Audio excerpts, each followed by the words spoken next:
এবার ফিনিশের সৌজন্যে ব্যস্ত খামারি।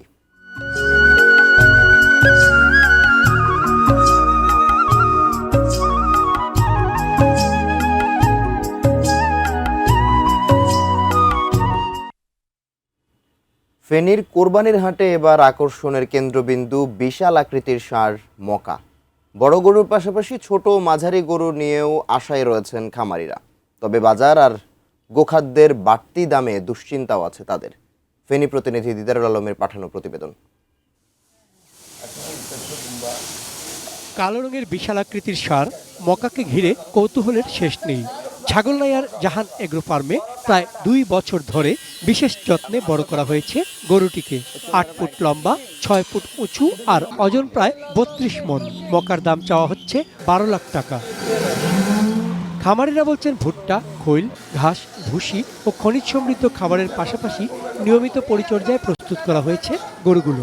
তবে তাদের অভিযোগ, প্রাণী সম্পদ বিভাগের প্রয়োজনীয় সহযোগিতা ও পরামর্শ তেমন পান না তারা। মকা নাম রাখো আমাদের এখানে ছোট থেকেই এই বড় হয়েছে। প্রফিট মার্জিন ছোট গরুতেই সবসময় বেশি থাকে।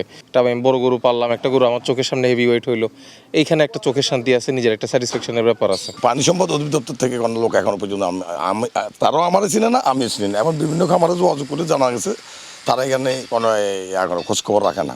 অন্যদিকে ক্রেতাদের সামর্থ্য বিবেচনায় ছোট ও মাঝারি গরুও প্রস্তুত করেছেন জেলার খামারিরা। ফুলগাজীর মদিনা এগ্রো ফার্মে বিভিন্ন দামের গরু কিনতে ভিড় করছেন ক্রেতারা। অনেকেই বলছেন হাটের ভিড় এড়িয়ে খামার থেকে লাইভ ওয়েটে গরু কিনছেন তারা। রাতের আধারে হিউজ পরিমাণ চোরাই পথে গরু আসে, পরে আমাদের গরুর রেটটা পড়ে যায়। কিন্তু আমাদের গরু আর ওই বর্ডার গরু কিন্তু আকাশ পাতাল ব্যবধান। আমাদের এখানে গোখাদ্যের দাম বেশি, কিন্তু কাস্টমাররা ওই হিসেবে আমাদের দাম দিচ্ছে না। বাজারে আসলে অনেক গ্যাদারিং হয় তো, আর ওদের পেজে মোটামুটি দেখলাম গরু সুন্দর লাগছে, এই জন্য সরাসরি আসছি। ফেনীতে এবার কোরবানির জন্য চাহিদার তুলনায় প্রায় ৭,০০০ বেশি পশু প্রস্তুত রয়েছে। ভালো দাম পেলে লোকসান কাটিয়ে উঠতে পারবেন বলে আশা খামারিদের। যদি বাহির থেকে গরু না আসে তাহলে আমাদের খামারিরা মোটামুটি লাভবান হবে। আমাদের খামারিদের যাতে লাভবান হয় এজন্য আমরা প্রশাসনের সাথে সবসময় যোগাযোগ রাখছি। Chandan Pal, desk report, ATN news. Finish আপনার ঘরবাড়ি ও আঙ্গিনা সকল কীটপতঙ্গ ধ্বংস করে। মশা, মাছি এবং জীবাণুমুক্ত পরিবেশের জন্য ফিনিশ স্টেবল ব্লিচিং পাউডার ও ফিনিশ লিকুইড ব্যবহার করুন।